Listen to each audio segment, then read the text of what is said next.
Hello everyone, সবাই কেমন আছেন? আশা করি সবাই ভালো আছেন।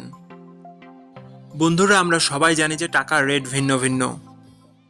মানে কোনো দেশের টাকার রেট বেশি, আবার কোনো দেশের কম। কিন্তু আপনি কি জানেন আজকের দিনে মালদ্বীপের ১ রুপিয়া সমান বাংলাদেশের কত টাকা হয়? আপনার ধারণা কি ঠিক, নাকি অবাক হওয়ার মতো কোনো চমক আছে? এই ভিডিওটি বিশেষভাবে আপনার জন্য তৈরি, তাই শেষ পর্যন্ত দেখুন। কারণ আপনি যদি নিয়মিত টাকার রেট জানেন, তাহলে অর্থ লেনদেন বা বিদেশ থেকে পাঠানো রেমিটেন্সে লাভবান হতে পারেন। আজ বুধবার ১৪ জানুয়ারি ২০২৬। আজ মালদ্বীপের ১ টাকা সমান বাংলাদেশের ৭ টাকা ৯৩ পয়সা, আর অপরদিকে বাংলাদেশে ১ টাকা সমান মালদ্বীপের ০ টাকা ১৩ পয়সা। বন্ধুরা, টাকার রেট প্রতি মুহূর্তেই বদলায়, আর এই পরিবর্তন আপনার আয়, খরচ, এমনকি সঞ্চয়ের উপর প্রভাব ফেলে। তাই নতুন রেট সবার আগে জানতে এখনই চ্যানেলটি সাবস্ক্রাইব করুন এবং বেল আইকন প্রেস করুন, যাতে কোনো আপডেট মিস না করেন। ধন্যবাদ, দেখা হবে পরবর্তী ভিডিওতে।